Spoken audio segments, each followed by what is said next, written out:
Welcome in to the Arrowhead Pride Rapid Reaction Show. I'm Steven Serda, joined as always by my guy, Rocky Magana.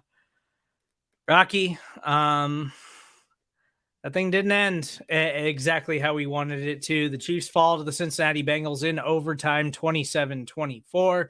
Chiefs got the ball to open overtime and looked completely out of sorts. Patrick Mahomes finishes off their possession with an interception that leads to a Cincinnati Bengals field goal, and they win this thing. The Chiefs put up 21 points on their first three drives and could not put anything together after that. It all started with a first half possession that, in my mind, is still the right call. And let's just get this out of the way.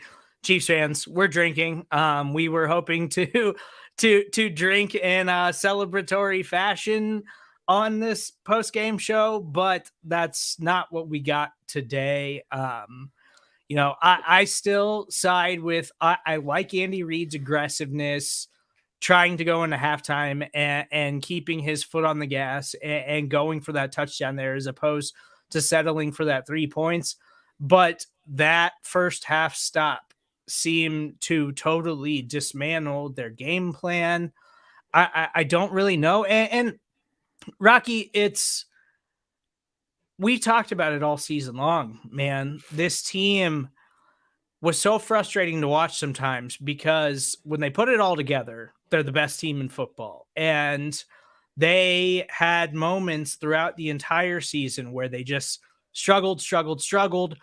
And you could see it. You could see the glimpses of the greatness, and now it's done. Now it's over. And after what was an incredible win over the Buffalo Bills in the divisional round, you come out, look absolutely dominant in the first half of this football game, and in the second half, all it really comes down to, because listen, I have to go back and watch the game, and I don't want to discredit anything that Cincinnati did here, because they won the football game and they beat this team twice this year, and they're going to a Super Bowl, which is incredible. Joe Burrow is absolutely nails, cool under pressure, one of the most cool, calm, and collected quarterbacks maybe I've ever seen, despite the fact his offensive line is terrible. But Rocky, it's hard to read into this as anything other than like this could be the end of the line, right? Like this could be the end of the line. Like you lose this game, AFC Championship game at home,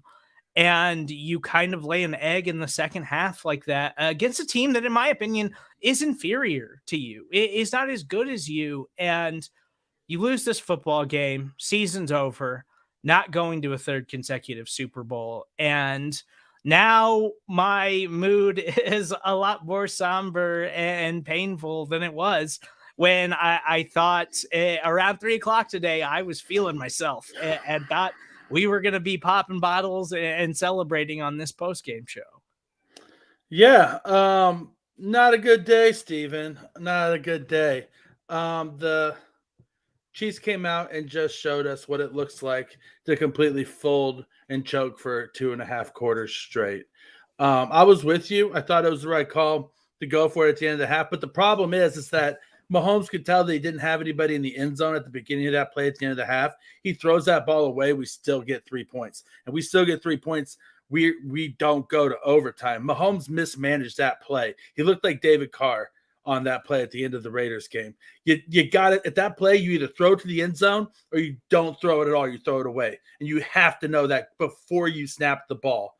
I understand that you have Tyreek Hill. He's the greatest athlete in the NFL. You don't give Tyreek Hill a chance to make a play there. You throw it in the end zone or you throw it away and you take the 3. But that's not why the Chiefs lost the game. The Chiefs lost the game because they came out in the second half and did not play offense. And they didn't play good defense. They didn't sack Joe Burrow. Chris Jones, you get your hand on a quarterback, you have to bring him down.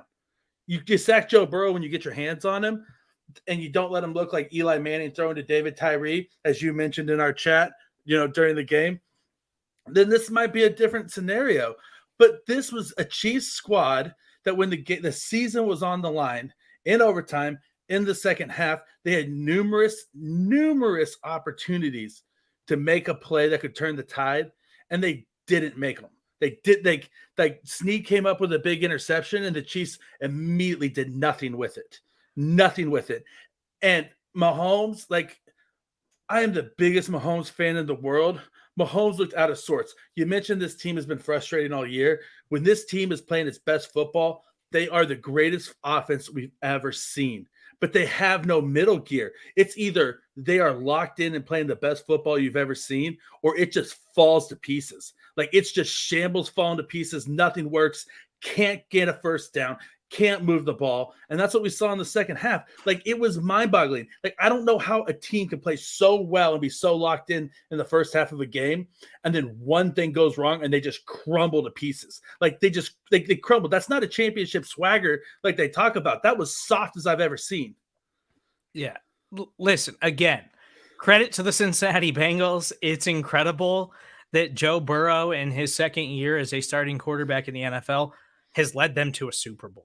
And that's championship swagger. That is championship swagger. Unbelievable. I kind of tend to believe that whoever makes it out of the NFC is going to beat this Bengals team, because I don't think they're talented enough to be in a Super Bowl right now, but they are. And it's kind of a testament to the entirety of the NFL season, especially in the AFC, because I feel like all season long, we kept going down this thing where we were like, everybody knows the Chiefs are the best team in football, but they continue to prove why you have to have questions about them and why you have to be like, okay, but we know you're better than everybody else, so play like it, so act like it. And they continue to not do that. They continue to not show up in big games. And the first half of this game, it felt like, we're here, we're ready, we're not playing around today, we're going to a third straight Super Bowl. Let's do this thing.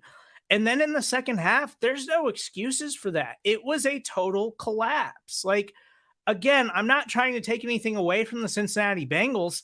The Bengals aren't a better football team than the Chiefs. They simply aren't. Not at this stage. I think the Bengals are coming, and I think the Bengals have far surpassed anyone's expectations for this season by making it to a freaking Super Bowl, which makes zero sense. But you sacked Joe Burrow one time in this game. You got way too much money in that defensive line, Rocky. You got way too much invested in that defensive line to only sack Joe Burrow one time in this football game. And I told you, yeah, you mentioned it already, that Burrow escape from Chris Jones, that was like Eli Manning against the New England Patriots Super Bowl-esque, like, oh, they're losing this game because Burrow escaped that sack. Like, it was that kind of day in the second half for the Cincinnati Bengals, and it's inexcusable. It's absolutely inexcusable. Steve Spagnuolo, you're supposed to be the pressure guy. That's supposed to be your MO as a defensive coordinator. It's inexcusable to sack Joe Burrow one time in the AFC Championship game at home, coming off of one of the greatest playoff games that we have ever seen. And you sack Joe Burrow one time with that offensive line and all the money that you've got invested in that defensive front. That's supposed to be the strength of your defense. I know Melvin Ingram has added a ton to that portion of the Chiefs defense, but it's absolutely inexcusable. There's no other way to put it. It's so frustrating because we watched them all day long. I know Joe Burrow had that miraculous escape, but this Chiefs defense wasn't putting enough pressure on him. They had their moments where they were getting into the backfield and putting pressure on him and making him escape. And we saw Joe Burrow run a little bit, which is not something that he normally does. But it's inexcusable for the defense to not be able to sack Joe Burrow multiple times when they're coming off of a playoff game where he was sacked 9 times by the Tennessee Titans. Yeah, no, 100%. Especially when you look at the Chiefs payroll. We're not talking about they have way too much money invested in this front four for them not to get pressure. We have almost 25% of our salary cap invested in the starting front four. You can't put 1/4 of your entire investment of your salary cap into 4 guys and have them not show up. And this is on Spagnuolo because he got outcoached in the second half. He couldn't get off the field. He let the Bengals extend the drives. And it's also on Eric Bieniemy and Andy Reid because they could not. It's not like the Bengals were doing anything that different in the second half. The wide receivers just weren't getting open. Like the play calling was terrible. The receivers couldn't get open. Mahomes' passes were all over the yard. Like he almost threw an interception to start overtime to end the game. Like, what are you doing, man? Like lock in. Like, this is when your team needs you the most, and you're the guy. And you just weren't the guy today. Like, I don't know what happened to Mahomes between halftime and the second half, but he came out an entirely different quarterback than he was in the first half. And I don't get it. So when you're living on the edge, and this team has been living on the edge for a long time, right? We've talked about it a ton. The entire regular season last year, I think you could argue this team was living on the edge, living on the fact that they were more talented than everybody else, to the point where they sleptwalked through an entire regular season. And we were like, you guys are loaded with Hall of Famers. Like, what are we doing? You should be blowing these teams out. We shouldn't be having to have these conversations about you guys not showing up in big time games. And that all inevitably led to a Super Bowl where you were incredibly shorthanded on the offensive line and you just got dominated up front. And Patrick Mahomes was running for his life for an entire Super Bowl. Then this season, you go through an offensive line rebuild and you're banking on this defense to step up. And at the start of the season, it looks like the worst defense in football. Then you get Melvin Ingram and things kind of start to turn around mid-season and the offensive line starts gelling, but you still on a weekly basis see things from this football team that's like, well, they're still leaving things on the field. They're still making mistakes. They're still making boneheaded plays for no reason. They're still forcing the defense into unfortunate situations by turning the football over, or they're still just leaving points on the field by guys dropping passes or miscommunications on offense, or all of those dumb little things pile up and pile up and pile up. And this team has been living on the edge for 2 years now, Rocky. And it finally came to a head where AFC Championship game at home, you look totally dominant the first 3 possessions offensively, and your defense is doing enough for you to win a football game. And then you have a total second half collapse. That's what this was. Again, incredible Cincinnati in the Super Bowl. Amazing. I think the Bengals are for real. I think the Bengals are coming, and I think that they're a huge problem in the AFC because of all the young talent that they have on that roster, especially offensively. But this team's not good enough to beat you in your house in an AFC Championship game. That is a collapse. That is a collapse and nothing more. They did not show up in the second half, and they did not play well. They did not execute. They looked totally disoriented and just totally out of sorts. And for the first time, again, this team plays on the edge, and inevitably that's going to fall off. Inevitably, that's going to catch up to you. And for the first time ever, Patrick Mahomes was not able to step up and answer the call and save you. This team's been living on borrowed time for a long time based on the fact that Patrick Mahomes does incredible things.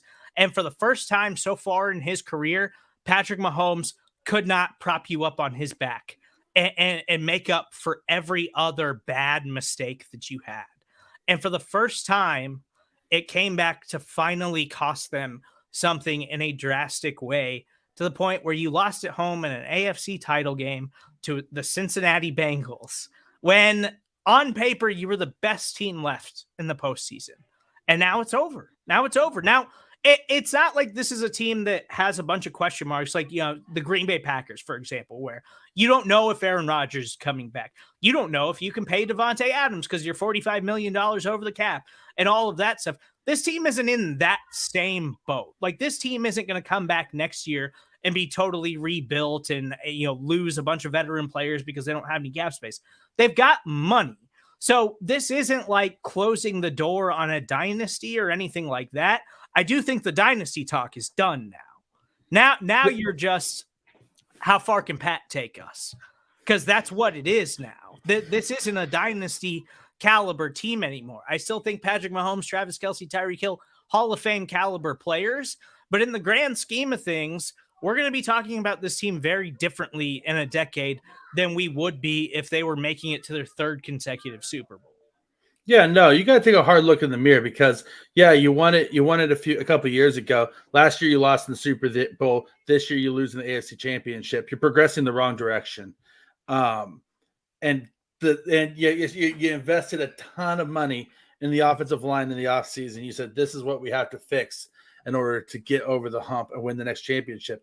And guess what? The tackles didn't play well today. And yeah, it stinks that Lucas Niang wasn't out there because he's injured. But Orlando Brown Jr., he wasn't it, man. Like you traded a first round draft pick. You bet a lot on Orlando Brown Jr. being able to be the left tackle that he said he was, and he got better as the season progressed. But today, when the chips were down, he wasn't it. He could not keep Pat clean. Pat was facing way too much pressure from that side, and there were a couple of plays where both tackles just whiffed and Pat got hit. And that's not excusing Pat's play because Pat played poorly down the line. Like, you can't just point out to, like, you could point out to any section of this team, any position on this team, and say that they played poorly in the second half. The wide receivers didn't get open. The running backs didn't run as hard as they did. They went away from the running game in the second half for some reason because Clyde Edwards-Helaire looked great in the first half. Mahomes couldn't find the open man. He was running around scared. The offensive line could not keep him clean. And then on defense, they couldn't win their one-on-one matchups. And the linebackers weren't playing gap sound. Like the linebackers would over pursue, and the next thing you know, it's one cutback, and Joe Mixon has 6 yards. It's inexcusable. Like this is not a dynasty. It's a good team, but it's not a dynasty. I think that hurts as much as anything. I know this is fresh and we're still trying to process our emotions, and I'm not overreact, blow the whole thing up kind of guy. Like, that's not who I am. That's just not my makeup. But it hurts, man. Like, because this is a team where, especially after that game against the Buffalo Bills, you were like, it's their Super Bowl. This is theirs to lose, and it's going to take an epic collapse. The only thing that is going to, when we look back on this thing and remember these incredible times from this specific team, we're going to look back and be really regretful because of everything that they left on the field, all the mistakes that they made, all the small things that piled up and piled up and piled up over the last couple of years finally caught up to them, and they just could not make it work in the second half of this football game. Like, I understand the Cincinnati defense adjusted at halftime and they started playing Tyreek Hill a lot better because Tyreek Hill was just running wide open in the first half of this football game. But Tyreek Hill, you got too many talented players on this team, and you got Patrick freaking Mahomes. Them finding out a way to, let's just double Tyreek the entire half and make sure that he's not wide open because we don't have anybody who can cover him one-on-one. That shouldn't dismantle your entire offensive game plan. And it dismantled the Chiefs' entire offensive game plan in the second half of this football game. And that's inexcusable. That's you relying too much on Patrick Mahomes and saying, Patrick, just go be you. Just go be great. Go be the Reaper and go make plays. Now, man, he needs some help. And I think that's what's most disappointing about this is that I was just supremely disappointed with Andy Reid and the play calling in the second half. That it just never felt like they were giving him help. It never felt like they were putting them in advantageous situations and finding ways to capitalize on mismatches because there's plenty of them on this Bengals defense. Again, this Bengals defense is not like a shutdown defense. Like, they were middle of the pack at best this year. They don't have stars on that side of the ball. They got a bunch of average dudes. And this isn't like, the Rams having Aaron Donald. Like, Trey Hendrickson's a fine player, but Trey Hendrickson's not a superstar who's going to carry your defense to a Super Bowl the way Von Miller did for the Broncos a few years back. This was an implosion. It was nothing but a collapse. And it's going to take us a long time to get over this game because it hurt. It feels like it's shutting the door on a team that we thought was going to be a true dynasty, and they're just not going to be that now. Even if they come back next year, they retool this roster a little bit, and they've got some money to spend in free agency. Even if they come back and win another Super Bowl next year, this team's never going to be talked about in that dynasty category, because you can't win one and then make it to a second one and lose that one, and then lose the way you just lost in an AFC Championship game at home to the Cincinnati Bengals. Yeah, no, you can't at all. And you look at this roster, and we said, throughout the season, there's glaring holes on this roster. And those glaring holes are ultimately what showed up today. For the money that Tyrann Mathieu wants, Tyrann Mathieu shouldn't be back next year. Honestly, you need. I'm willing to say you need new safeties across the board. Juan Thornhill had an entire season to start, but he's just not consistent enough. He's not good in the run game. He's athletic, but he's not consistent. You went budget Aldi's brand on cornerbacks for the last few years, and in the playoffs, you saw that when they were left one-on-one, they couldn't hold up. Like, you need some actual talent on the outside. Like, Rashad Fenton and L'Jarius Sneed are good. Travis Ward ain't it. DeAndre Baker ain't it. Mike Hughes ain't it. Like, those guys are not your cornerbacks. You have not invested enough resources in your cornerbacks, because guess what happens? Your entire defense is built on the front four getting home. And when the front four gets home and doesn't get the sack, you're giving up a completion every single time. And guess what? You play Joe Burrow. That is his game. Joe Burrow is better than anybody else at avoiding the sack and then getting the ball off to his wide receivers. And they have the wide receivers out there to beat your secondary. If the Chiefs are serious about being perennial contenders in the NFL, then they have to fix their secondary. Their secondary is not good enough, and you got to get another wide receiver. I know Brett Veach has tried all season long to find the number 2. This offseason, There's a plethora of wide receivers out there. If you're going to make a splash, you got to go out and get yourself a Michael Gallup. You got to get yourself an Allen Robinson. You got to draft a wide receiver in the first round. You got to do something big, because guess what? Byron Pringle's a good number 3 wide receiver. Demarcus Robinson could be a number 4 or 5. You don't have a number 2, and you haven't had one yet, and you have to have one.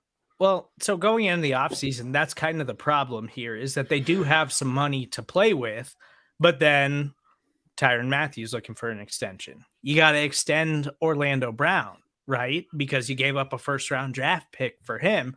So you're talking about this money that we want to spend on wide receiver, which I'm with you. Allen Robinson or Michael Gallup to this offense, hell yeah, let's go. That's the guy you need. And I know Allen Robinson's coming off of a down year. Michael Gallup was injured. But those guys, when they're healthy, that's exactly the kind of wide receiver that you need. So second halves like this don't happen where teams just say, okay, just bracket Tyreek Hill for an entire football half. And then the only guy we got to worry about is Kelsey, because we don't trust any of these other guys. And that's the way this thing played out. Exactly. I don't think that it was some incredible in-game adjustment by the Cincinnati Bengals. I think they just said, hell, Tyreek Hill can't be just running wide open down the field. So we got to put 2 guys on him, and we got to slow that down. And they did that. And the Chiefs offense just never adjusted. And like I said, the makeup of this team is going to be different next year, because they're going to have to figure some things out. And the way this thing just ended and what you got from Tyrann Mathieu, I love Tyrann Mathieu. I don't know if Tyrann Mathieu is going to be back next season, because he was supposed to be the deciding factor, really, in my opinion, coming into this football game, where he wasn't available last week because he got hurt 7 plays in. So you could say, well, Josh Allen did that to your defense because Tyrann left and he couldn't play. And Spags even said this week that we had an entire defensive game plan set up around Tyrann Mathieu and his ability to cover one-on-one and do that kind of stuff. And then we had to throw it out the window as soon as he got hurt, because we don't have anybody else that can do that. But he wasn't a deciding factor in this football game. So if you're talking about giving that guy a 3 or 4 year extension and paying him huge money, well, these are the moments where you get those contracts. Like Melvin Ingram made big time plays in this game, even if they were few and far between for this defense. But Melvin Ingram's saying, I can still play. I need to latch on with a contender. I'm looking for a 2-year deal or something like that. I'm extremely disappointed in the performance of the defense and Tyrann Mathieu not being that deciding factor like we thought he could be coming into this game, and chalking that up last week to him being out. But I'm also disappointed in Chris Jones. Like, Chris Jones had his moments in this game. He was putting pressure on Burrow, and Burrow escaped that miraculous sack. I think that there's just nothing you can do about that. That was a great player making a great play. The problem I have with Chris Jones is that where's he been in the playoffs, man? Like he's had his moments creating pressure and stuff like that, but we saw the best Chris Jones, and it was against the Dallas Cowboys. Chris Jones was an absolute game wrecker in that game. He was a deciding factor in their performance against that Dallas Cowboys team earlier this season, and I feel like we haven't seen that dude in a while. We haven't seen game wrecker Chris Jones. Like, if you look at the Los Angeles Rams and what they've done in the playoffs so far, Aaron Donald and Von Miller have been total difference makers for them. And them trading that draft pick for Von Miller has made a huge difference so far in the playoffs, because while Von might not have had a huge impact in the regular season once he came over, once the playoffs started, Von Miller has been an absolute force. He's been a wrecking ball for their defensive line, on top of the fact that they have Aaron Donald, the most consistent game wrecker in all of football. I don't feel like you got that from Chris Jones this playoffs. I don't feel like Chris Jones was a game wrecker during the postseason. He wasn't that guy, that key contributor on the defense that you need him to be if you're going to be the type of team that wins these games and wins multiple titles. And it showed up today. They only sacked Joe Burrow one time. Yeah, they only sacked Joe Burrow one time. And that's the thing, is Chris Jones wants to be considered in the elite level. The elite level players show up week in and week out. And you mentioned Tyrann Mathieu. I don't think they should bring back Tyrann Mathieu, because you know what? You say he's supposed to be the difference maker in this game. Name one game this season, not just today, one game this season where Tyrann Mathieu was a difference maker. Tyrann Mathieu says a lot of things. He says he's a leader. He said he can call the plays, but when the ball is snapped, tell me one game this year where Tyrann Mathieu made a difference with his play. On the field this year, he was an average NFL safety. He wasn't bad, but he was not the highest paid safety in the NFL like he should be. And he's 5'9", and he's only getting older. You re-sign Tyrann Mathieu, you're tying up way too much money for a player who's on the decline. I think Tyrann Mathieu's best football was behind him 2 years ago. Like 2 years ago, he was at his prime. He was a great player. Last year, he was good. This year, he's average. You got way too many holes coming up to re-sign Tyrann Mathieu. You got to go.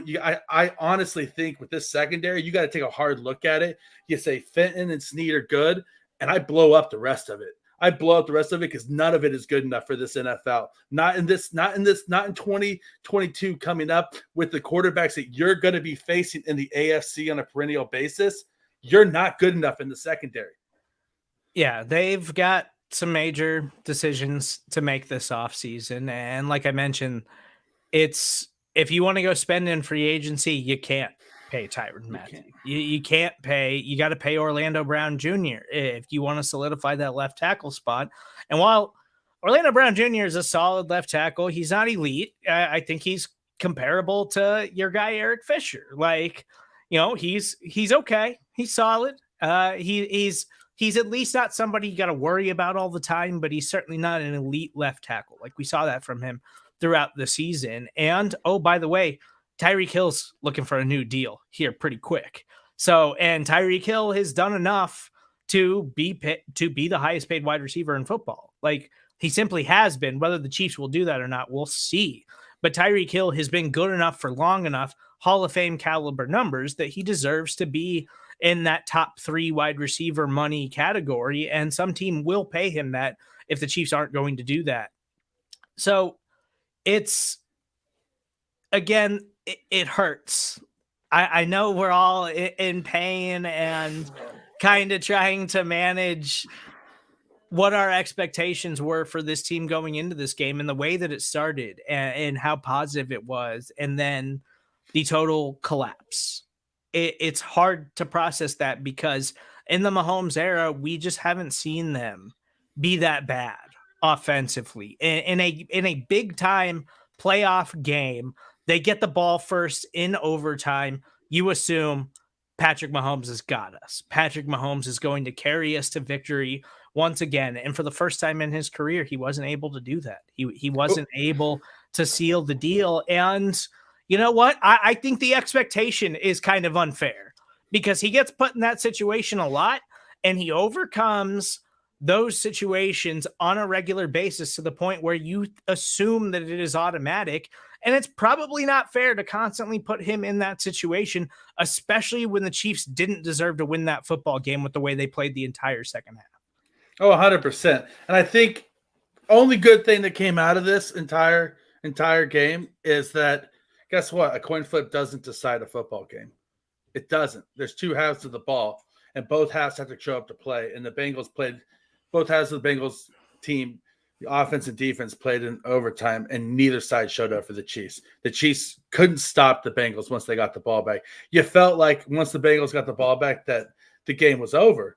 You know why? Because the Bengals had both sides of their ball playing decent football. You know, they had good play calling. They were hungry. They wanted it more. I mean, it's one of those things where you look at this team and you say in the second half, I feel like the Bengals wanted it more, and that is insane to me to think about. And you're right; they put Patrick Mahomes. They think, okay, Pat's going to save us, and that's what we got in trouble earlier in the season, where Patrick Mahomes was trying to do too much, and it got us in trouble, and the rest of the team wasn't stepping up. And that's what it kind of looked like a little bit this game, like they were trying to do too much. So I do just want to say, and I'm not putting the comments up on the screen right now because there's a lot of them that are absurd. The people saying the Chiefs threw that game, get out of here. Like it's not true. Those dudes want this more than anything in the world. It's everything that they work for. They just played bad. They just played bad, and that's the way that it goes sometimes in the NFL. I'm not here for they threw the game, the NFL is rigged conversation. That's idiotic. That's stupid. They just played bad.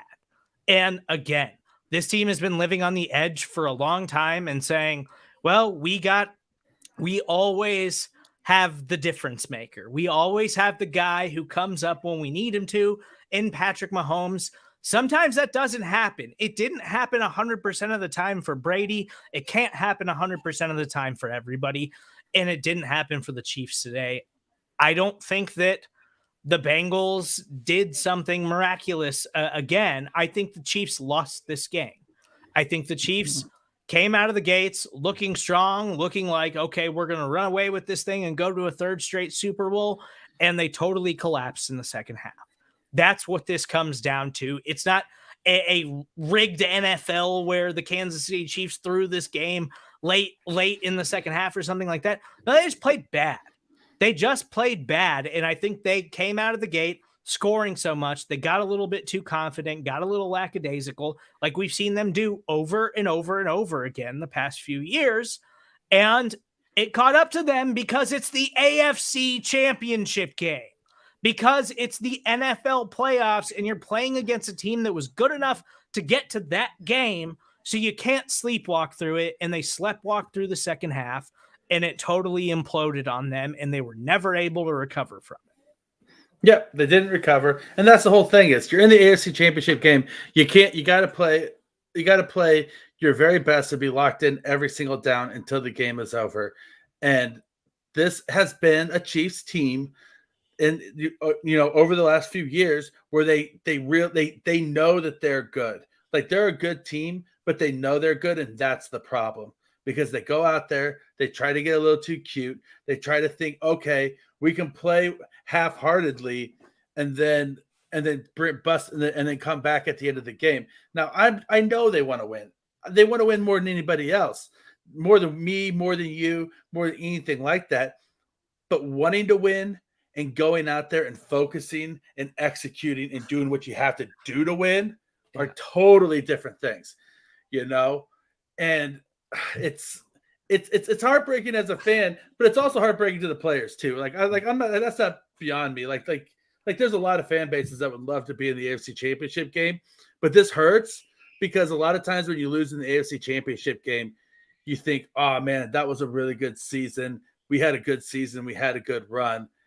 And this season, it just kind of feels like we didn't live up to our potential. If we left a lot on the field. We if we would have lost against the Bills last week, I could have walked away and said we left it all out on the field. We gave everything we had. I don't think we gave everything we had today. I think we left a lot out there. We left a lot in the reserve. We didn't give everything we had. Yeah. And that's the part that's hard to swallow, is that I don't think we got our best team today. 100%. I totally agree with you, Rocky. And this one's going to hurt for a while, Kansas City. I get it. I get your frustration. I get that you're upset right now. It hurts, especially when you've done as much winning as this football team has over the last couple of years. You almost forget what it was like all those years where we watched devastating playoff losses with Alex Smith, where you saw them just never get over the hump with Trent Green, where you saw Lynn Elliott miss multiple field goals in a playoff game and it cost you a win. We've been here before. We know this pain. It's just been a while. We just forgot what it felt like, right? We just forgot what this feeling is like when you lose in the playoffs. And hey, maybe this is a wake-up call for this football team. Maybe this is a wake-up call for the Kansas City Chiefs, and this team might look different next season, but it might be a wake-up call for Patrick Mahomes and Travis Kelce and Tyreek Hill, these Hall of Famers that are still going to be on this team next year. So we'll see how this plays out. That's about all I got for you. I just tried to make this a therapy session as much as I could. I've got plenty of work to do. I know Rocky's got plenty of stuff to do. I know Kansas City is probably going to drink and drown their sorrows a little bit tonight. I totally get that. I do, before we get out of here, just want to say thank you guys so much for everything that you've done for us this season, because Arrowhead Pride has surpassed every single goal this year that we set at the start of the regular season.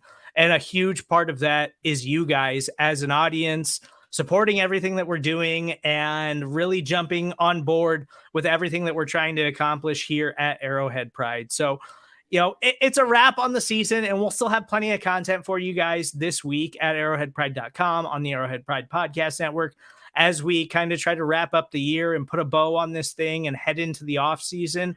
But everything that we accomplished this year is due to you guys as listeners and everything that you guys have done for us. So I do want to say before we get out of here that I really appreciate that. And if you're listening on the podcast, make sure you stick around afterwards. We'll have all the post-game press conferences, Andy Reid, Patrick Mahomes, anybody else that they put up there. You'll be able to hear that right here. We'll also have an Arrowhead Drive for you tomorrow morning, bright and early, to put a bow on this frustrating loss and frustrating end to the Chiefs season. But again, thank you guys for everything that you've done for us this season. We'll come back next year even better and stronger, but make sure you stick around for this week because we're going to wrap up the season. We still got plenty of great content for you, and make sure you guys subscribe, rate, and review. Rocky, been my teammate all throughout the season, man. It's not how I wanted to end it, but I'm so happy that we got to do this thing and build this thing together throughout the season. And we're going to come back next year stronger and better than ever, just like we hope the Chiefs do. Listen, there's one team that gave everything they had every single game this year, and it was me and you, and it was led by you, buddy. And you know what? Thank you, everybody. We're coming back even stronger next year, and you're always going to get 100% out of us. We promise you. Again, thank you guys very much. We'll be back. We're still doing plenty of content at Arrowhead Pride. We're the place to be. We've got everything you need to know heading into the offseason as we wrap up the NFL year and the disappointing finish for the Kansas City Chiefs. It's still the place to be. We still got everything that you guys need to know. So make sure you're locked in there. We'll talk to you guys soon.